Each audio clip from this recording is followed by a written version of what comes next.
धरती पे अधर्म अपनी सीमा पार कर लेती है तो शक्ति चुप नहीं रहती, वो जाग जाती है। अगर मैं बात करूं कि प्रकृति का हम विनाश कर रहे हैं तो आप देखिएगा, हम विकास के लिए विनाश कर रहे हैं लेकिन प्रकृति अपना बदला ले रही है ना। जो ये सुनामी आ रही है, गांव के गांव पूरे केदारनाथ में जो आपदा हुई थी, अभी धराली में जो सब कुछ हुआ, तो ये वही हो रहा है। हमारे कर्मा खराब थे। प्रकृति कहते हैं ना, प्रकृति चुप नहीं रहती है। आपके साथ कोई गलत कर रहा है ना, आप कुछ मत बोलो, प्रकृति को सौंप दो, क्योंकि प्रकृति जब अपना बदला लेती है तो फिर उसका रौद्र रूप ही देखने को मिलता है। करुण पुराण में बहुत अच्छे से बताया गया है, हमारी आत्मा जब ये शरीर छोड़कर जाती है ना, तो वो यात्रा जो उसकी होती है वैकुंठ तक की या यमलोक तक की, जैसे आपके कर्म हैं, तो वो भी बहुत यातनाओं के बाद जाती है। कुंडलिनी जागरण एक अलग विषय है। वो योगी होते हैं, वो तपस्वी होते हैं जिनकी कुंडलिनी जागरण होती है, और दूसरा वो जन्म जन्मांतर की यात्रा है। आपने भी बहुत रील्स में बोला है, हो सकता है कि दुखदाई हो, थोड़ा सा परेशान कर सकता है,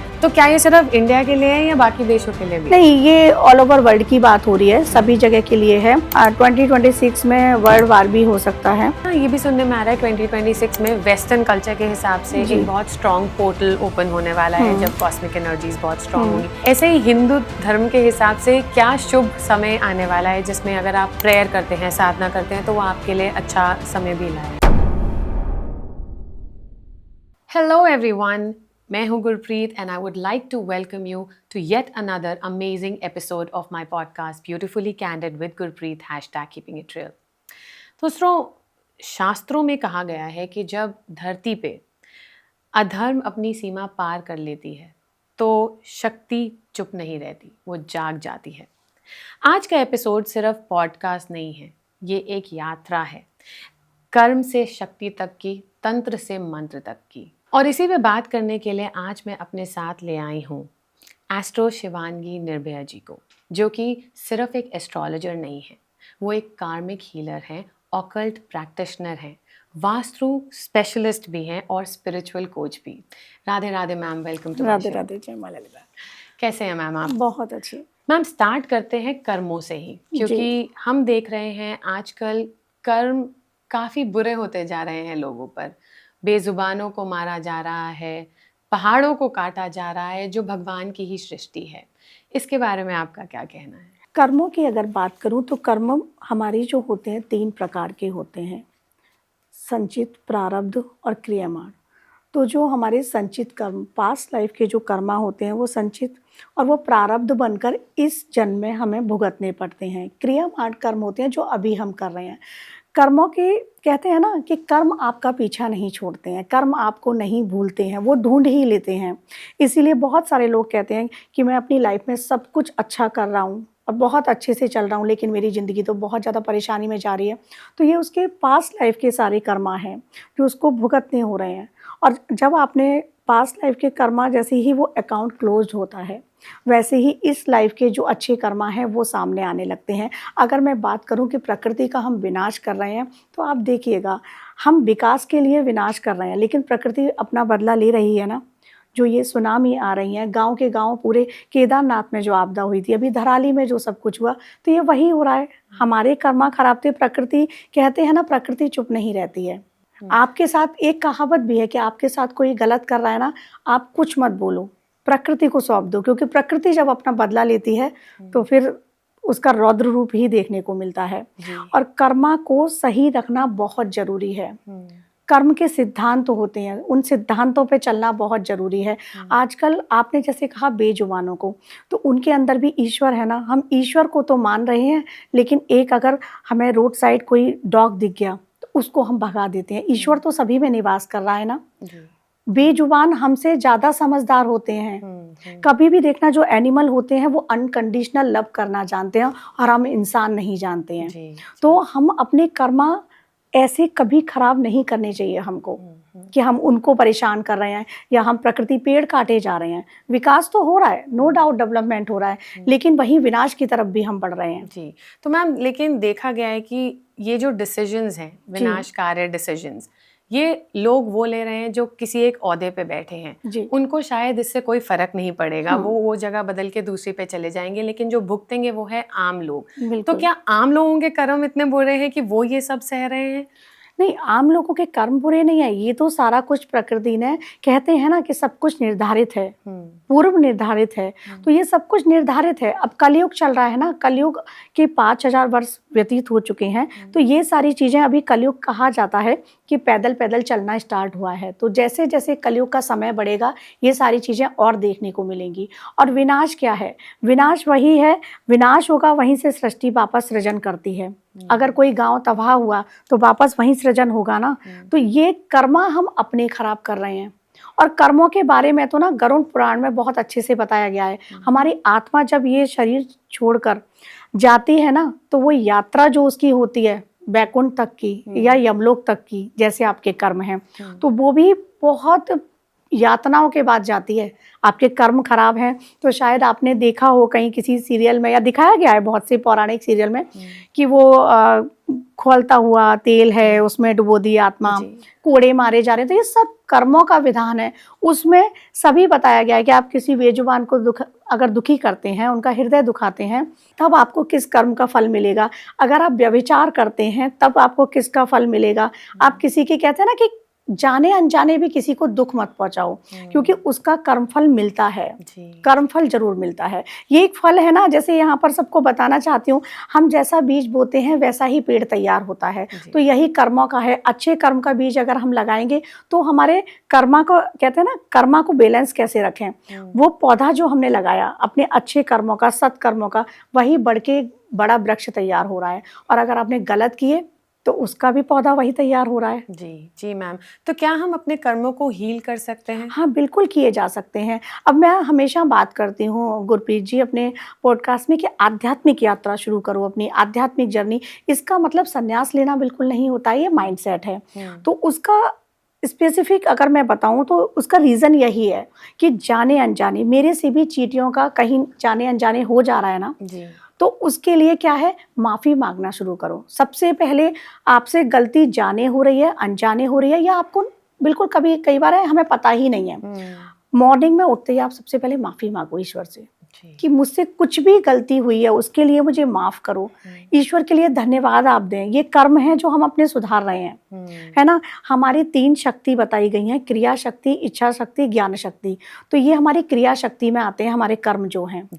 और इच्छाएं क्या है, इच्छाओं को हम अच्छा रखें। अपनी इच्छाओं को, कई बार हमारी डिज़ायर इतनी ज़्यादा हो जाती हैं कि उसकी वजह से भी कर्म हमारे खराब होते हैं। तो हमें अपनी डिज़ायर पे भी कंट्रोल करना होगा। ज्ञान शक्ति, हमें अपनी विवेक, जो हमारा बुद्धि विवेक है, उसको कंट्रोल करना होगा, उसके हिसाब से काम करना होगा। कई बार क्या होता है, हमारा मन बहुत चंचल होता है, हम मन के अनुरूप काम करते हैं और अपने बुद्धि विवेक का निर्णय, कहते हैं ना कि निर्णय लो तो बुद्धि विवेक से लो, उसका इस्तेमाल नहीं करते हैं। तो हमारे आध्यात्मिक यात्रा जो होती है, हमारे आध्यात्मिक जीवन में इन सब का पालन किया जाता है और इनसे कर्मों को हील किया जाता है, अपने चक्रों पर काम करके, राइट। अपने दिनचर्या को बदल के आप अपने कर्मों को बदल सकते हैं। बुरे कर्म अगर हो गए पिछले जन्म में, अब कई बार पास्ट लाइफ रिग्रेशन होता है, उसमें पता चल गया कि बुरे कर्म है, या आपको पता चल गया मेरी लाइफ में बहुत प्रॉब्लम्स आ रही हैं, सारे ग्रह नक्षत्र ठीक हैं, फिर भी क्यों आ रही हैं, तो वो कर्मों की वजह से आ रही हैं। तो उनको हील किया जा सकता है। और मैं कहूँगी कि कोई दूसरा हील करे उससे बेटर है आप खुद हील करो, क्योंकि ईश्वर आपके अंदर है। बिल्कुल बिल्कुल। तो ये बात आपने बहुत अच्छी बोली। आते हैं इसी बात पे, हील करने के लिए पंडित आपके नक्षत्र देखते हैं, बता देते हैं, उपाय बताते हैं, लेकिन बहुत बार ऐसा होता है वो उपाय पूरे नहीं फलते। हाँ। तो ऐसा क्यों होता है? ऐसा इसलिए होता है कि हम उपाय कर रहे हैं, पंडित जी ने कोई उपाय बताया, कई बार तो हम बोल देते हैं कि ये अनुष्ठान आप ही कर देना, मेरे को समय नहीं है, ऐसा भी होता है ना। तो पहली बार वहां पर आपकी इंटेंशन क्या गई कि आपको अपने ही कर्म या अपनी ही परेशानी को ठीक करने के लिए भी समय नहीं है, राइट। अब वो पंडित जी से आपने कराया, हो सकता है पंडित जी ने बहुत अच्छे से किया, लेकिन आपकी वाइब्रेशन, आपकी फ्रीक्वेंसी, कहते हैं ना यूनिवर्स में इन्हीं पे काम कर रहा है पूरा, तो वो आपकी पॉजिटिव नहीं जा रही है। दूसरा, अगर आप स्वयं भी कर रहे हैं उपाय, तो सिर्फ हमको क्या लगता है, पंडित जी ने बताया जल्दी जल्दी से शनि मंदिर में दिया लगा दो, जल्दी जल्दी से हनुमान जी के लिए लड्डू दिया हो, चोला चढ़ा दो, कपूर लगा दो, वो सब कुछ बहुत फास्ट हो रहा है। हमारी उसमें भावनाएं कितनी जुड़ी हुई हैं। ईश्वर तो 5 मिनट की आपकी पूजा से भी प्रसन्न हो जाएगा, वो पूरे भक्ति भाव से आप करो। 5 मिनट अगर आपने कुछ नहीं किया, सिर्फ हाथ जोड़कर ईश्वर को नमन किया और उनसे ना प्रार्थना कर ली, प्रार्थना में बहुत बड़ी शक्ति होती है। आपने देखा होगा डॉक्टर्स भी कहते हैं जब कोई पेशेंट ऐसा हो कि प्रेयर करो, प्रेयर में बहुत बड़ी ताकत है। तो ईश्वर से वो 5 मिनट का कनेक्शन ऐसा बना लो कि वो सिर्फ आपका और परमात्मा का हो। जी, मतलब पूरा दिन जाप करने की पूरा जरूरत दिन नहीं मंत्र है। जाप मत करो, आप नहीं बैठ सकते। आजकल सबकी लाइफ बहुत व्यस्त है, जी। पूरा दिन नहीं बैठ पा रहे हैं, लेकिन 5 या 10 मिनट हम निकाल सकते हैं। हमारे रूटीन जो वर्क है उनके लिए भी हम निकालते हैं ना, जी। ऐसे ही 10 मिनट, सिर्फ 10 मिनट निकालो। और मैं मेडिटेशन की ज़्यादा बात करती हूँ, तो मेडिटेशन में अपने इष्ट के साथ आप संबंध स्थापित करो। जी। कितने भी ग्रह नक्षत्र खराब हैं, कुछ भी कर्मा खराब है, सब कुछ बैलेंस हो जाते हैं। मैम, और बैलेंस की बात करते हैं तो आजकल चक्रा के बारे में बहुत बात होती है। जी। तो चक्रा में कितने प्रकार के चक्र होते हैं वो सबको पता है, 7। जी। लेकिन हर चक्र का एक रिलेशन किसी चीज से है। जी। क्या आप उस पर थोड़ी सी बात करेंगे? हाँ जी, बिल्कुल। जो चक्रा है, चक्रा पर काम करने के लिए इसलिए कहा जाता है कि आपने सुना होगा कुंडलिनी जागरण। कुंडलिनी जागरण एक अलग विषय है, वो योगी होते हैं, वो तपस्वी होते हैं जिनकी कुंडलिनी जागरण होती है। और दूसरा वो जन्म जन्मांतर की यात्रा है। अच्छा। कई लोग इस, अब जैसे मैं बात करूं, सपोज आप हैं, जी। आपकी कुंडलिनी शक्ति जागृत हो रही है, तो ये सब कुछ आपकी पास्ट लाइफ से चला आ रहा है। वो साधनाएं हैं आपकी जो इस लाइफ में आके अब अवेकन हुई और आपको पता चल रहा है कि मेरे चक्र जागृत हो रहे हैं। जी। चक्रों की बात करूं, मूलाधार से शुरू होते हैं। मूलाधार जो हमारा चक्र है, तो उसकी बात करती हूँ और पहले ये बताती हूँ कि वो कहाँ स्थित है। जी। मूलाधार हमारा रीढ़ की हड्डी के पीछे यहाँ पर स्थित होता है। मूल आधार, हमारी बॉडी का जो मूल आधार कहा गया है, बेस, वो है मूलाधार। अगर आपका मूलाधार डिस्टर्ब होगा, आपको स्पाइन में बहुत सारी प्रॉब्लम होंगी, आपकी बेसिक नीड्स पूरी नहीं होती हैं, कहीं ना कहीं वो डिस्टर्ब होंगी। और मूलाधार आपका सही होना बहुत जरूरी है। कई सारे आपने केस देखे होंगे कि बच्चे गर्भ में मर गए या डिलीवरी हुई और उनकी डेथ हो गई, तो उन बच्चों का मूलाधार डिस्टर्ब होता है, वो सर्वाइव ही नहीं कर पाते हैं। तो मूलाधार का सही होना बहुत जरूरी है। मूलाधार का बीज मंत्र होता है लम, और यहाँ की देवी है डाकिनी। ये डाकिनी, राकिनी, शाकिनी, हाकिनी, काकिनी, ये सारी देवियां हैं हमारे। तो इसमें क्या है, ये सारी ना माता रानी की सहचरी हैं। अच्छा। शक्ति है, शक्ति हमारे मूलाधार में है जो माता पार्वती हैं, और वो शिव से मिलती है सहस्त्रार में जाके। शिव और शक्ति एक जो हम, आप हैं, मैं हूँ, सबके अंदर शिव और शक्ति दोनों का निवास है। तो अब आप मूलाधार को ठीक करने के लिए ध्यान में बैठिएगा, योगासन में बैठिएगा, 5 मिनट 10 मिनट ही बैठो। जिनका मूलाधार डिस्टर्ब है, आप लम बीज मंत्र का आप ध्यान करेंगे और डाकिनी माँ का ध्यान करेंगे। आप माँ का भी ध्यान डाकिनी का नहीं कर सकते तो लम बीज मंत्र का ध्यान करो, और जो भी आपके इष्ट देव हैं आप उनका ध्यान कर लो। इस प्रकार से करते करते निरंतर आप मूलाधार को बैलेंस कर लेते हैं।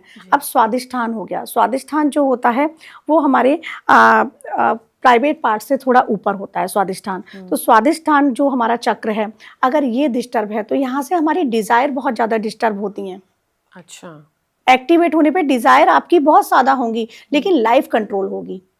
डिजायर होना गलत नहीं होता, लेकिन लाइफ कंट्रोल होना जरूरी होता है कि डिजायर इतनी बढ़ गई कि हमने जीवन को ही, कई बार डिजायरों की वजह से ना क्या होता है कि लाइफ डिस्टर्ब होती है हमारी, तो वो डिस्टर्ब ना हो तो स्वादिष्ठान का बैलेंस होना बहुत जरूरी है।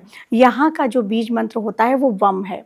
आप वम बीज मंत्र का ध्यान करेंगे और माता का ध्यान या फिर किसी इष्ट देव का कर सकते हैं। आप इष्ट देव का अपना ध्यान कीजिएगा, इसको ठीक कीजिएगा स्वादिष्ठान को। आपको पता चलेगा लाइफ में बहुत सारी मेरी इच्छाएं हैं जो अधूरी रह जाती हैं, तो वो भी स्वादिष्ठान अगर आपका गड़बड़ है, बैलेंस नहीं है या अनब्लॉक करना, कहते हैं ना कि ब्लॉक है उसको आपको अनब्लॉक करना है, तो स्वादिष्ठान पे काम करें। फिर मणिपुर, अगर मणिपुर आपका डिस्टर्ब है तो आपके, कहते हैं ना, इनडाइजेशन की प्रॉब्लम रहेगी, आपका डाइजेस्टिव सिस्टम अच्छा नहीं होगा। वो नाभि के पास है मणिपुर, तो वहीं से सारी रोग, क्या होता है, हमारे पेट से ही सारे रोग होते हैं, तो आपको डिसीज बहुत ज़्यादा होंगी। तो मणिपुर का बैलेंस रहना बहुत ज़रूरी है।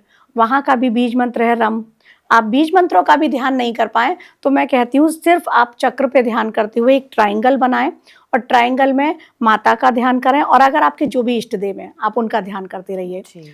ओम नमः शिवाय, ओम नमः शिवाय जाप करते रहिएगा। श्री राम जय श्री राम, जय श्री राम, जिसके जो भी इष्ट है, हाँ, उनका ध्यान करो आप। अगर स्पेसिफिक आप उन मंत्रों का नहीं कर पा रहे हो, ध्यान नहीं कर पा रहे हो या जाप नहीं कर पा रहे, आप इस तरीके से कर सकते हैं। अब आते हैं अनाहत पे।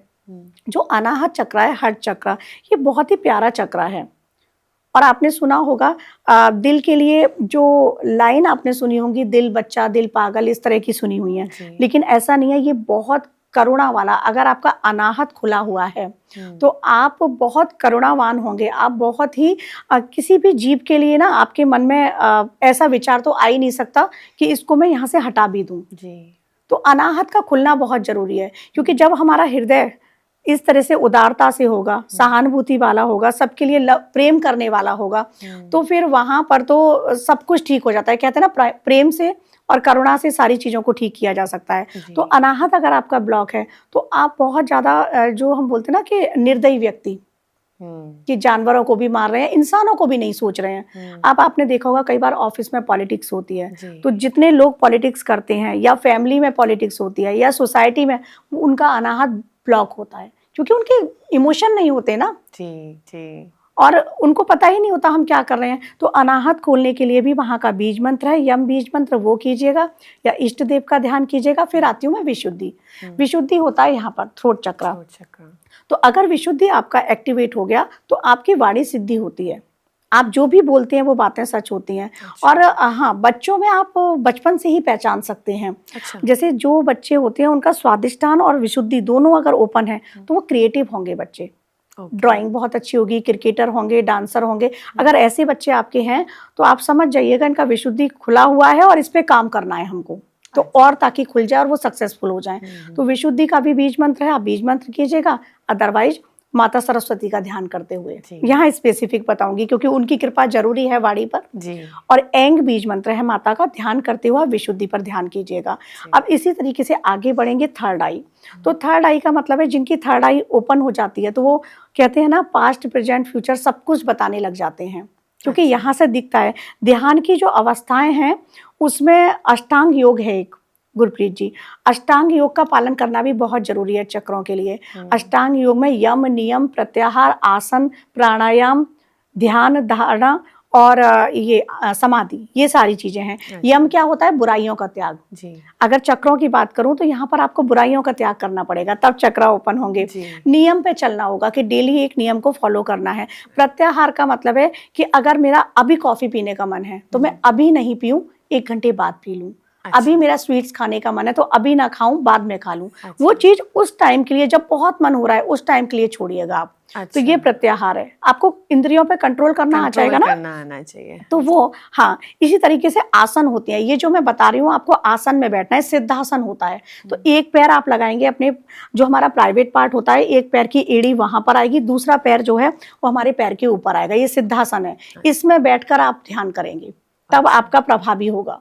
क्योंकि वो मूलाधार से फिर हम सीधे बैठे हुए हैं ना, तो वो शक्ति ऊपर की तरफ ले जानी है हमें। जी। और ये अगर आप कुंडलिनी जागरण करें तो कोई ये वीडियो सुन के ना करें, क्योंकि उसमें मणिबंध होते हैं। वायु उदान वायु, अपान वायु हमारी है, उसके बंध लगाए जाते हैं। ये सिर्फ चक्रों के लिए हम बात कर रहे हैं कि चक्रों पे काम करो। नहीं, मैं उसी पे आ रही हूँ मैम। कुंडलिनी आजकल बहुत लोग बात कर रहे हैं, बहुत योगिनी आ गई हैं जो बोलती हैं हरिद्वार में रहते हैं, हमारी कुंडलिनी जागृत है। तो क्या, और ये भी कहा जाता है कि जिसकी कुंडलिनी जागृत है वो भगवान का ही रूप बन जाता है, क्या ये सच है? बिल्कुल। देखिए, सोशल मीडिया पे बहुत कुछ चल रहा है, इसीलिए मैंने अभी बोला कि इसको देखकर आप कुंडलिनी जागरण में मत लग जाना। ये चक्रों की बात हो रही है। कुंडलिनी जागरण वाला इंसान ना सोशल मीडिया पे आएगा, ना वो सेमिनार करेगा कोई, ना वो कॉन्फ्रेंस करेगा, कहीं जाएगा ही नहीं। वो योगी होते हैं। हाँ, चक्रा ओपन हो सकते हैं, सपोज मेरे भी हैं, आपका भी हो सकता है। आप जो काम कर रहे हो उस हिसाब से आपका विशुद्धि एक्टिवेट है, तो चक्रा ओपन हो सकते हैं। हम चक्रों पे काम कर सकते हैं। और कुंडलिनी का मतलब है कि शक्ति शिव से मिल गई सहस्त्रार में जाके, तो वो इंसान ना सोशल मीडिया पे आएगा, ना आपसे कहेगा आप मेरे पास आओ, मिलेगा ही नहीं। वो योगी होते हैं, ग्रस्त लोग नहीं होते, पहली बात तो। क्योंकि हम इतने नियम नहीं रख सकते। कितने भी नियम हम फॉलो करेंगे फिर भी सारे नियम फॉलो नहीं हो सकते। हम ब्रह्मचर्य में नहीं रह सकते जी। तो बहुत सारी चीजें हैं। कुंडलिनी जागरण में ब्रह्मचर्य का पालन है। तो वो साधु सन्यासी, चाहे वो महिला हो चाहे वो पुरुष हो, फिर वो तप करेंगे जाके, तपस्या के बल पे होती है। तो वो एक अलग विषय है। इतनी जल्दी कुंडलिनी जागरण नहीं होता। और इवन 3-3 दिन की वर्कशॉप आती है, आपने भी देखा होगा। तो उसमें तो संभव ही नहीं है। आपको सिर्फ बताया जा सकता है कि आप चक्रों पर कैसे काम करो। चक्र खोल सकते हो आप अपने, क्योंकि उनको खोलना बहुत जरूरी है, वो हमसे ही जुड़े हुए हैं, हमारी नीड्स से जुड़े हुए हैं। तो आज्ञा चक्र के बारे में जैसे मैं बता रही थी ना, यहाँ का भी बीज मंत्र है, यहाँ की शाकिनी देवी हैं, उनका आप ध्यान कर सकते हो, अदरवाइज वैसे ही इष्ट देव का ध्यान, और आप आज्ञा चक्र को खोलें। अगर आज्ञा चक्र खुल गया, आप ना बहुत आपकी तर्क शक्ति, आपकी बुद्धि, आपकी विवेक सारे ना बैलेंस होके काम करना स्टार्ट हो जाते हैं आज्ञा खुलते ही। आपको पता चल जाता है, इवन चक्रों की बात करूं तो इतने भी चक्र आपने बैलेंस कर लिए ना, आपको सामने वाले की वाइब्रेशन फील होने लगती है, क्योंकि आप हाई वाइब्रेशन में जाते हैं। जी। तो लो वाइब्रेशन वाले के पास आप फिर बैठना भी पसंद नहीं करेंगे, क्योंकि डिस्टेंस मेंटेन करेंगे आप जी। और सहस्त्रार जो आखिरी चक्र है, वो तो फिर कुंडलिनी जागरणी हो गया। तो सहस्त्रार 1000 कमल दल है, यहाँ पे शिखा पे होता है वो। अच्छा। और हमारी शक्ति जो नीचे से माता पार्वती आ रही हैं, और वो यहाँ शिव से मिलन होता है उनका। इस प्रकार से है। तो चक्रों पर काम करके हम अपनी आध्यात्मिक यात्रा को आगे बढ़ा सकते हैं। जी। तो मैम, वाइब्रेशंस की बात हो रही है, जब कोई जागरण कराता है, वहाँ की वाइब्रेशंस ऑब्वियसली आप पाठ पूजा कर रहे हैं तो बढ़ जाती है, लेकिन बहुत बारी ना ये भी देखा है मैंने कि आजकल ढोंगी भी बहुत हो गए हैं। तो एकदम से कोई झूमने लग जाता है, या कोई लेडी झूमने लग जाती है, जीभ बाहर निकाल लेते हैं, क्या सच में माता आती है? नहीं, माता नहीं आती हैं, क्योंकि माता की एनर्जी बहुत हाई है। हम इंसान कितने भी स्पिरिचुअल हो जाएं, हम उनकी एनर्जी को कैसे ले सकते हैं अपने अंदर? वो एनर्जी बहुत हाई एनर्जी है। हाँ, ये कह सकती हूँ मैं कि आपके अंदर भाव आ गया, हम उस भाव में इतने बह गए कि हम ही वो करने लग गए, पर माता नहीं आती हैं। आप उस एनर्जी को नहीं ले सकते, माता की एनर्जी, क्योंकि पूजा जब साधक होते हैं ना, साधक के सामने भी माँ ध्यान की अवस्था में, जब हम समाधि की अवस्था में पहुंचते हैं, तब माता से आपका साक्षात्कार होता है। तो वो सामने आमने सामने आपकी बातों का आदान प्रदान होता है। माता आपके अंदर नहीं आती हैं जी। वो माता समक्ष होती हैं। माता आपको आशीर्वाद दे रही है या आपसे बात कर रही हैं, लेकिन वो जो चीज होती है ना, वो भाव है कि हम उस भाव में आ गए इतना कि लोग समझने लगे या हम समझने लगे कि माता आ गई। जी। मतलब आप भगवान आपके साथ बैठ के आपको आंसर जरूर कर सकते हैं। बिल्कुल कर सकते हैं। आप पूछिएगा माता की, आप आराधना कर रहे हैं, शिव जी की कर रहे हैं, जिस भी इष्ट की कर रहे हैं, आप अगर पूरी श्रद्धा के साथ उनसे अपना सवाल रखिएगा, किसी ना किसी माध्यम से वो आपको आंसर करेंगे। तो अब बात करते हैं, हम भगवान की ही बात कर रहे हैं, लेकिन मैं फिर से आती हूँ कि चलो कर्म एक चीज़ है, लेकिन भगवान तो अपरंपार हैं, दयावान हैं। तो जब छोटे छोटे बच्चों पर अत्याचार हो रहे होते तब भगवान क्यों नहीं उसे रोकते? नहीं, ऐसा नहीं है कि भगवान नहीं रोकते। भगवान ने ये सारी चीज़ें जो हैं, ये हमने स्टार्टिंग में कर्मा की बात करी ना, ये वही कर्मा है। जो भी बच्चों के साथ अत्याचार हो रहा है, ये भी पूर्व निर्धारित है। ये लिखा हुआ है, उस बच्ची के साथ भी लिखा हुआ है, और सब कुछ डिसाइडेड है। पास्ट लाइफ से सोल कॉन्ट्रैक्ट जो होते हैं, उसमें डिसाइडेड होती हैं ये चीजें। ईश्वर तो है, ईश्वर, हाँ, जो बच्चों के साथ गलत होता है ना, ईश्वर उसके कर्मों का फल देता है। कर्मों के कर्म फल से नहीं बच पाओगे आप। लेकिन ऐसा कई लोगों के मन में आता है, ईश्वर कहाँ गया, इतना गलत हो गया। ईश्वर हर जगह है, कण कण में ईश्वर है ना। लेकिन जो चीज लिखी हुई है, जो लिख दिया विधि के विधान को, राम जी के विधान को उनमें लिख दिया गया था कि उनको वनवास होगा, और वो तो ईश्वर थे, तो उस विधान को भी कोई टाल पाया? जी नहीं। तो विधान को नहीं टाल सकते। विधि का जो विधान है ना, ये विधि का विधान है, सब कुछ लिखा है कि किसके साथ क्या होना है, तो वो विधान नहीं टाला जा सकता। तो क्या ये कहना सच होगा कि भगवान ने एक आपको इंसान बना दिया, सोचने की शक्ति दे दी, उन्होंने आपको वो सारी चीजें दे दी जो आपके लिए अच्छी भी हो बुरी भी, लेकिन कर्म और डिसीजन आपके बिल्कुल ही आपके ही कर्म है, वो आप ही डिसाइड करोगे। बिल्कुल, हम अपने कर्मों से, अपने कहते हैं ना कि भाग्य जो लिखा है उसको हम काफी हद तक बदलने की शक्ति रखते हैं। एक मनुष्य जो है ना, वो उसके पास जो शरीर है गुरप्रीत जी, उसके लिए देवता भी तरसते हैं, मनुष्य के पास जो है। लेकिन मनुष्य को अपनी क्षमताओं का आकलन ही नहीं है, उसको पता ही नहीं है मेरे पास क्या है। हम ज्यादातर ना बाहर की दुनिया में भाग रहे हैं। जिस दिन हम अंदर की दुनिया में भागने लग जाते हैं, कहते हैं ना, अभी हम भाग रहे हैं भोग की तरफ बाहर, और जैसे ही हम अंदर की तरफ आए, वो मोक्ष की यात्रा है। तो जब हम अंदर की तरफ जाते हैं ना, तो इंसान को पता चलता है आपके अंदर ही शक्ति है, आपके अंदर ही ऊर्जा है, 7 चक्रों में आपकी ऊर्जा है, सारे एनर्जी सिस्टम आपके अंदर है। पूरा कहते हैं ना यत पिंडे तत ब्रह्मांडे, तो और अहम ब्रह्मास्मि, हमारे ही शरीर में ब्रह्म है और ब्रह्मांड भी है, सब कुछ है। श्री कृष्ण जी ने अपना मुख खोलकर ब्रह्मांड दिखाया था ना, तो वो ब्रह्मांड हमारे ही अंदर है, सब कुछ है हमारे अंदर। जो श्री चक्र, आपने श्री यंत्र सुना होगा, वो पूरा श्री यंत्र हमारी बॉडी में है। अच्छा, पूरा श्री यंत्र, कभी आगे समय मिला तो बताऊंगी इस पे भी। पूरा श्री यंत्र हमारी बॉडी में। तो जब हमें समझ में आती है ना ये चीजें, तो हमारे अंदर वो शक्ति है कि हम दिव्य शक्तियों को जागृत कर सकते हैं अपनी पूजा के बल पर, अपनी साधना के बल पर, अपने तप के बल पर। सारी शक्तियां हमारे अंदर हैं। अब जो आप जाते हैं, बहुत सारे लोग होते हैं, देखे होंगे, सपोज प्रेमानंद जी महाराज जी, तो ईश्वरी शक्ति उनके साथ है। कहते हैं ना कुंडलिनी जागरण, उनका अनाहत चक्र और विशुद्धि, 2 चक्र पूरी तरह से ओपन है, ये 100% है। लेकिन उनका तो ऐसा लगता है कि कुंडलिनी जागरण वाले व्यक्ति हैं वो। बहुत लोग कहते हैं कि वो राधा माँ का और मतलब किसी के अवतार भी हैं। जी जी। तो क्या ये सच है, मतलब अवतार हैं या नहीं? बट वो बातें तो बहुत अच्छी करते हैं। वही बता रही हूँ कि उन्होंने अपने, जब वो छोटे से थे तो शिव जी की आराधना करते थे, तो कहते हैं ना कि बचपन से ही उन्होंने अपने तप के बल पर वहां तक ले गए हैं। मनुष्य ही है ना, तो मनुष्य ही सब कुछ कर सकता है अपने तप के बल पर। जी। तो अब जैसे कलयुग आ ही रहा है, आपने भी बोला, और बढ़ता ही चला जा रहा है, तो क्या कोई अवतार आने वाले हैं? हाँ, कलयुग में अभी कल की अवतार होना बाकी है, और उसमें अभी वैसे बहुत वक्त है। अब भविष्यमालिका पुराण के हिसाब से तो वो हो चुके कल की अवतार। हाँ, उसमें जो है, लेकिन अग्नि पुराण है, वायु पुराण है, उसमें वर्णित है कि अभी तो 4,35,000 वर्ष बाकी हैं। अच्छा, तब जाके कलयुग में कल की अवतार होगा। कहीं कहीं वो संभाला लिखा हुआ है, कहीं ये संभल लिखा हुआ है कि संभल में होगा। जो लिखा हुआ है पुराणों में, वायु पुराण में, वो संभल में मुरादाबाद के पास है, विष्णु दत्त शर्मा जी के घर होगा, इस तरीके से है। उनका व्हाइट कलर का घोड़ा, ये सब कुछ उसमें बताया है।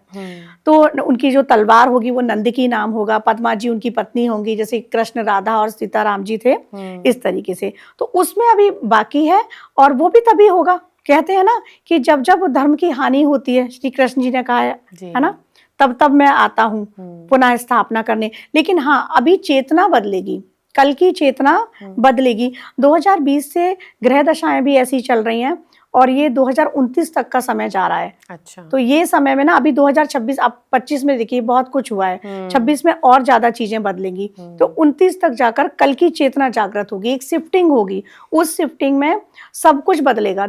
अभी आप देखो, कोविड से पहले की ही बात करूं, ज्यादा पीछे ना जाऊं, यूट्यूब जो आया है उससे, उस टाइम पे नहीं जाते हम, कोविड के टाइम पे जाते हैं। वहां से ही एस्ट्रोलॉजी को या आप आध्यात्मिकता को सोशल मीडिया के माध्यम से हम कितना देख रहे हैं। जी। तो वो चीजें बढ़ रही हैं। अब हर कोई स्पिरिचुअलिटी की तरफ भाग रहा है, हर कोई मेडिटेशन कर रहा है। बीच में एक समय आया था लोग योग नहीं करते थे, अब योग की तरफ भाग रहे हैं। तो वो सारी चीजें क्या है कि शिफ्टिंग हो रही है।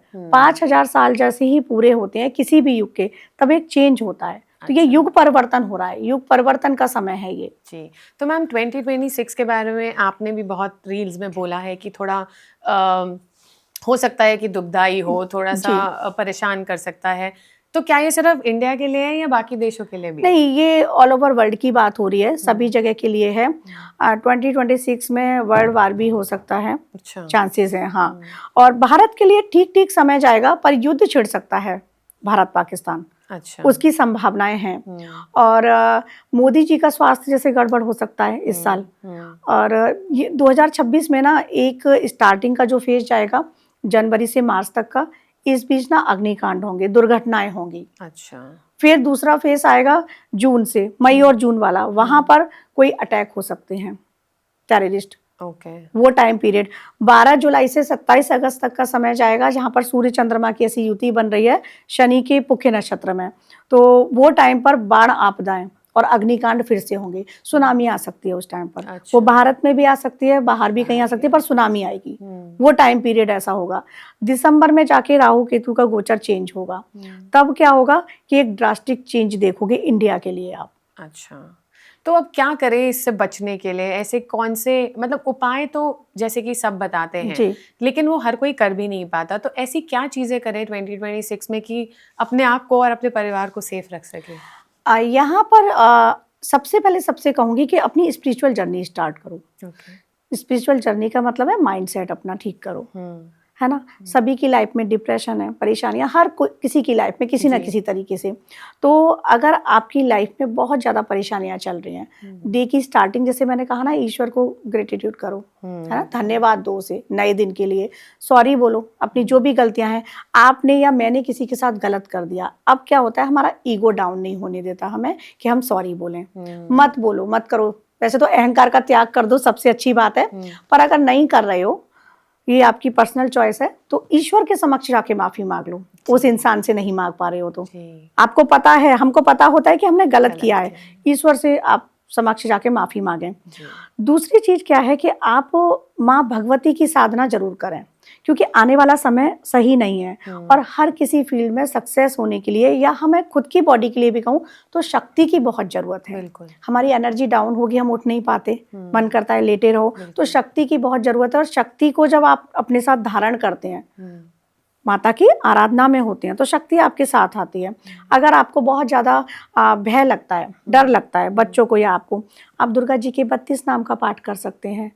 आपको लगता है कि बहुत सारे लोग होते हैं ब्लैक मैजिक और इस टाइप की चीज़ें जो कि तंत्र का बहुत बना दिया है, बहुत गलत चीज़ें हैं वो। तो वो क्या है कि अगर ऐसा आपको फील हो रहा है, या फील हो रहा है कोई एंटिटीज फील हो रही है, बहुत से लोगों के साथ होती हैं ये चीजें, आप दुर्गा कवच का पाठ करो। दुर्गा सप्तशती में ही है, और अभिमंत्रित जल को पीना स्टार्ट कर दो। दुर्गा जी के जो 1000 नाम हैं, आप उनका पाठ कर सकते हो जी, है ना। तो ऐसे कोई मंत्र भी हैं जिनका आपको जाप करना चाहिए? जैसे मंत्रों के लिए मैं कहूंगी कि नाम जप कर लो। आप माँ दुर्गा जी के जैसे 32 नाम है, उसमें से 5 नाम ले लो माँ, वो कर सकते हो स्टार्टिंग के 5 नाम। जो शिव जी की और माता के दोनों के भक्त हैं, वो सांब सदाशिव करें। प्रभु श्री राम के जय श्री राम जय श्री राम, हनुमान जी के जय श्री राम, जिस भगवान को आप, राधा जी के राधे राधे, कृष्ण जी के लिए भी राधे राधे। मतलब नाम जप करो आप, क्योंकि मंत्र में क्या है, अगर आपने उच्चारण गलत कर दिया, है ना, वो भी है। तो अब वैसे आप ये है, माँ की कृपा प्राप्ति के लिए सर्व मंगल मांगल्ये शिवे सर्वार्थ साधिके शरण्ये त्र्यंबके गौरी नारायणी नमस्तुते, इसका कर सकते हैं, ये माँ की कृपा प्राप्ति के लिए है। लेकिन उच्चारण गलत ना हो, उससे बेटर है कि आप नाम जप करो जी। और इसी बात पे आती हूँ, मतलब हम लोग ना फिर भी डर जाते हैं, जैसे कि आपने सही कहा, क्योंकि बहुत टीवी में दिखाया जाता है कि आप पूजा कर रहे हैं, आपने कुछ गलती कर दी तो भगवान नाराज हो जाते हैं, क्रोधित हो जाते हैं, काली माँ का रौद्र रूप दिखाया जाता है। तो क्या ये सच में नाराज हो जाते हैं? ईश्वर नाराज नहीं होते, लेकिन वो मंत्र का उच्चारण गलत हो गया ना। वो तो अपने बच्चों से कहाँ नाराज हो सकते हैं ना, वो नाराज है। प्रतिफल इसलिए गलत हो जाता है कि संस्कृत में एक जगह, जैसे मैं श्री सूक्तम का बताती हूँ, वहां पर लिखा हुआ है अलक्ष्मी, है ना। तो अगर आपने उसको अलक्ष्मी पढ़ दिया, वो नहीं पढ़ना है, लक्ष्मी पढ़ना है, तो माता लक्ष्मी की जगह अलक्ष्मी आ जाती है। इसी तरीके से प्रोनाउंसिएशन चेंज हो जाता है ना। जैसे हमारे यहाँ होता है, इंग्लिश में ही होता है, स्पेलिंग उनकी सेम है और प्रोनाउंसिएशन उनका चेंज है। तो हमारा मेन क्या है कि हम जो बोल रहे हैं वो वर्क करता है, इसलिए। और दूसरा, गुरु मंत्र जो होते हैं ना, ये सारे मंत्र ये गुरु से लिए होने चाहिए, तब इफेक्टिव भी होते हैं। तो इसलिए नाम जप ज्यादा ठीक है कि आप नाम जप करो, आप ध्यान करो, उसमें जो भी इष्ट को मान रहे हैं उनका ध्यान करो। तो ये बहुत सारी चीजें हैं जो आपको ना मेंटल स्ट्रेंथ देती हैं, आप मानसिक रूप से बहुत मजबूत हो जाते हैं। ललिता सहस्त्रनाम है, आप उसको डेली घर में प्ले करो, खुद सुनो। कई बार होता है कि घर में कलह भी हो गई, मन बहुत परेशान हो गया, है ना, या ऑफिस गए, किसी से आर्ग्यू हो गया, मन परेशान हो गया, आप ललिता सहस्त्रनाम सुनो। अच्छा, डेली सुन सकते हो, वैसे तो रूटीन में फॉलो करो, बहुत पीस मिलती है इसके बाद, मन शांत होता है। राइट। तो मैम, आपने अभी ब्लैक मैजिक का नाम लिया है ना, आजकल अच्छे के लिए भी लोग सिद्धियां प्राप्त कर रहे हैं और बुरे के लिए भी, ये तो हमें पता है कि अच्छाई है तो बुराई भी है। तो अगर किसी के ऊपर ब्लैक मैजिक हो, उसे खुद कैसे पता लगेगा कि ये हो रखा है? देखिए, ब्लैक मैजिक अगर हो गया है तो एक तो स्मेल बहुत गंदी आना स्टार्ट हो जाती है आपके घर से। सपोज किसी लेडी पे हुआ है, जेंट्स पे हुआ है, बच्चे पे हुआ है, तो उसके पूरे घर का ऑरा डिस्टर्ब होगा। अच्छा, हर समय झगड़े होंगे, बेवजह होंगे। उसके घर में ना, जैसे कोई कपड़ा जल रहा है या कोई कागज जल रहा है, वो जलने की स्मेल आएगी, दूध जल रहा है ऐसी स्मेल आएगी, इस तरह की स्मेल आती हैं। आपको फील होता है, या बहुत गंदी स्मेल जो होती है, आसपास कोई नाला या कोई ऐसे नहीं है और आपको वो गंदी वाली स्मेल आ रही है, इस तरह की स्मेल आती है, आप समझ जाओ ब्लैक मैजिक हुआ है। खुद का ऑरा वीक होना स्टार्ट हो जाएगा। ये बहुत गलत चीजें हैं, लोग मानते नहीं है, करते हैं। जो कर रहा है ना वो भी कहीं से करवा के ला रहा है और आपके हाथ में वो एनर्जी आ रही है। आप किसी को कर रहे हैं तो हाथ से ही लेके आ रहे हैं ना, तभी दूसरे को आप देंगे, तो वो एनर्जी कितनी गंदी हो गई। और ऐसा करने वालों का कभी भला नहीं होता है, पर फिर भी वो सोचते हैं दूसरों का बुरा कर लें हम। जी जी बिल्कुल। तो अब तंत्र मंत्र की बात हो गई, डर भी लगता है। और मैंने ये भी सुना है मैम कि जैसे आप कभी किसी मंदिर में जा रहे हैं, वैष्णो देवी के लिए जा रहे हैं या काल भैरव मंदिर जा रहे हैं, तो आजकल ना लोग एज अ पिकनिक निकल जाते हैं कि चलो जी घूम आते हैं वैष्णो देवी। ये कितना सही है? और अगर सच्चे मन से जाना है तो ऐसे क्या परहेज कुछ हैं जो करने चाहिए वहां जाने से पहले? देखिए, ज्यादातर लोग पिकनिक के रूप में ही कर रहे हैं, जो देखने में आता है। अगर आप माँ के दरबार में जा रहे हैं, आप बाबा के दरबार में जा रहे हैं, तो पूरे सात्विक होके जाइएगा। कई बार देखा है ना कि जा तो रहे हैं केदारनाथ भी, लेकिन बियर की बोतल साथ में है, जी। तो वो सात्विक नहीं हुए आप, वो आपकी मस्ती हुई। अगर आप वहां जा रहे हो, पूरे सात्विक तरीके से जाओ। जी। इवन मैं कहूंगी कि आप ब्रह्मचर्य का पालन करते हुए जाओ, क्योंकि एनर्जी अपनी जब ठीक रखोगे तब माँ की एनर्जी आप लेकर आ पाओगे ना। वरना तो जाओ, सामने आप दर्शन कर रहे हो और वापस आ गए। वो आपकी देखो रूटीन लाइफ है, बियर पीनी है या जो भी आपकी लाइफ है वो रूटीन लाइफ है, वो आप कभी भी कर सकते हो। लेकिन वो 3-4 दिन के लिए तो आप जा रहे हो, तो सात्विक होके रहो। तो सात्विकता का पालन करना बहुत जरूरी है। और वो फिर एनर्जी आप फील करोगे अगर उस भाव के साथ और उस तरीके से नियमों का पालन करते हुए जाओगे ना, तो वो माँ की एनर्जी फील होगी। वहां से कुछ ना पॉजिटिव वाइब्स ही लेकर आओगे आप। जी। तो ये सारी चीजें हैं। माँ की कृपा प्राप्ति के लिए हमें भी तो अपने अंतःकरण को शुद्ध करना पड़ेगा ना। बिल्कुल बिल्कुल। तो मैम ये तो बात हो गई, आपने मंदिर जाना है तो आप क्या करें। बहुत ना ये भी सुनने में आ रहा है 2026 में वेस्टर्न कल्चर के हिसाब से एक बहुत स्ट्रॉन्ग पोर्टल ओपन होने वाला है, जब कॉस्मिक एनर्जीज बहुत स्ट्रॉन्ग होंगी। ऐसे ही हिंदू धर्म के हिसाब से क्या शुभ समय आने वाला है जिसमें अगर आप प्रेयर करते हैं, साधना करते हैं, तो वो आपके लिए अच्छा समय भी लाएगा? बिल्कुल। देखिए, हिंदू जो नव संवत्सर आएगा तब से इस बार रौद्र संवत्सर आएगा। तो रौद्र का मतलब हिंदी में होता है बहुत भयानक। तो इस हिसाब से ये साल बहुत टफ जाने वाला है। उसके लिए प्रिपेयर करने के लिए, अब जैसे वो हर साल होता है, ये कॉस्मिक आपने कहा ना एनर्जी, तो कॉस्मिक एनर्जी और जो पोर्टल है वो हमारे सनातनियों का जो नववर्ष आता है वहां से स्टार्ट हो जाता है, नवरात्रि से, और पूरी साल रहता है। विशेष रात्रियां हैं, मैं बताती हूँ। अभी आने वाले में वो गुप्त नवरात्रि है। गुप्त नवरात्रियों में आप जिस भी इष्ट की पूजा करते हैं, ऐसे तो वो माता रानी के दिन है, लेकिन जिस भी इष्ट की आप पूजा करते हैं उनकी कृपा प्राप्त कर सकते हैं। वो बहुत कहते हैं ना, पीक पर एनर्जी जाती है माँ की। अच्छा, बहुत जल्दी से आप अपनी सिद्धियों को प्राप्त कर सकते हैं। इसी तरीके से उसके आगे जो समय आएगा वो शिवरात्रि की रात्रि। ये 4 रात्रियों में है, हमारे यहाँ 4 विशेष रात्रि बताई हैं और नवरात्रियां बताई हैं। तो शिवरात्रि की रात्रि में बैठ के 3 प्रहर की पूजा होती है, आप वो करो। अच्छा, कॉस्मिक एनर्जी बहुत हाई होती है उस रात्रि में भी। जी। और फिर उसके बाद आती है होली की रात्रि, जिस दिन होली का दहन होता है ना, उस दिन पूर्णिमा वाली रात्रि, दारुण रात्रि बोलते हैं, उस रात्रि में करो। फिर हमारा नव संवत्सर जो चैत्र नवरात्रियां आती हैं वो 9 दिन हो गए। उसके बाद फिर हमारी आषाढ़ की नवरात्रि आती हैं, जो जून जुलाई में पड़ती हैं। आषाढ़ नवरात्रि, गुप्त नवरात्रि होती हैं वो भी। अच्छा। उस समय में करो। फिर उसके बाद आती है मोहरात्रि, जन्माष्टमी की रात्रि, वो रात्रि है। अब ये जो पोर्टल है ना हमारे सनातनियों के, ये पोर्टल है, इसमें कभी भी किसी भी साल आप करो, आप बैठकर करो साधना। उसके बाद फिर आते हैं हमारे वासंतिक नवरात्रि, जो हमारे सितंबर अक्टूबर में आते हैं, उस टाइम पर आप करो। उसके बाद लास्ट आती है फिर हमारी कालरात्रि, दीपावली की रात्रि। ये विशेष रात्रियां हैं जहां पर आप अपना मंत्र सिद्ध कर सकते हैं, अपनी पूजा जो भी है, जो भी पाठ कर रहे हैं वो सिद्ध कर सकते हैं और अपने इष्ट की कृपा प्राप्त कर सकते हैं। फिर नियमित उसका आप आचरण करो। तो हमारे सनातनियों के लिए तो बहुत सारी रात्रियां हैं। जी। तो शुभ समाचार भी है मतलब। और क्या करें और क्या ना करें 2026 में कि ज्यादा बलाएं आप पे ना आए?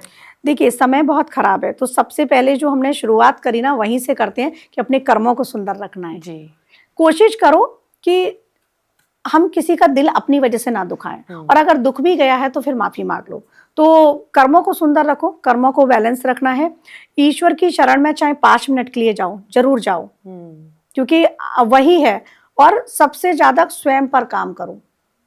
क्योंकि आपके अंदर ही ईश्वर है ना, तो स्वयं के ऊपर कार्य करना बहुत जरूरी है। स्वयं की शक्ति के ऊपर, स्वयं की इच्छाओं के ऊपर कैसे उनको करना है आपको कंट्रोल, तो अपनी इंद्रियों के ऊपर काम करो। जैसे मैंने अष्टांग योग जो बताया था उसका पालन करो आप। अब जो नहीं करना है तो झूठ परनिंदा इन सब चीजों का हो सके जितना हो सके, क्योंकि आम जीवन में कहीं ना कहीं हो जाते हैं, लेकिन जितना हो सके उतना त्याग करो। अपनी साइड से हमें कुछ गलत नहीं करना है, सामने वाला कर रहा है तो फिर लेट गो कर दो। और एक सबसे बड़ी चीज, जो भी लो वाइब्रेशन के लोग हैं, आपको लगता है कि वो लो वाइब्रेशन है या सही नहीं है या मेरा उनसे मैच नहीं कर रहा है, तो यहाँ पर कहूंगी मैं कि ये कुछ भी गलत नहीं होता है, आप डिस्टेंस मेंटेन कर लो, क्योंकि वो आपके लिए गलत ही करेंगे जी, वो आपकी वाइब्रेशन को गड़बड़ ही करेंगे। तो नए साल में कुछ ऐसे नियम फॉलो करो जिससे अपना, अपने घर का, अपने परिवार का ऑरा, कहते हैं ना कि सकारात्मक आपका ऑरा हो जाए और सकारात्मक घर का वातावरण हो जाए। और उसके लिए ना आपको खुद ही नियमों का पालन करना पड़ेगा। जैसे हमारे बच्चे होते हैं तो उनके लिए आप पूजा पाठ कर रहे हो ना, तो यहाँ थर्ड आई पर आप अंगूठे से प्रेस कर सकते हो। इसको कुंडलिनी जागरण में किया जाता है। आप जो भी पूजा कर रहे हो इष्ट देव की, आप यहाँ प्रेस करो बच्चे के मेमोरी के लिए। आप कंठ पर यहाँ पर बादाम का ऑयल लगाकर उसके यहाँ पर एंग बना दो। वो बादाम के ऑयल से नहीं, पहले आपको मसाज करनी है। अष्टगंध चंदन जो हम पूजा में लगाते हैं, कुमकुम लगाते हैं, उससे यहाँ एंग बना दो। बच्चे की वाणी, बच्ची का मस्तिष्क सब तेज होगा। तो ये बहुत सारी चीजें हैं जो हम घर में सनातनी लोग अगर फॉलो करेंगे तो सबके जीवन में अच्छा ही अच्छा होगा। आचरण अपना अच्छा रखो जी जी।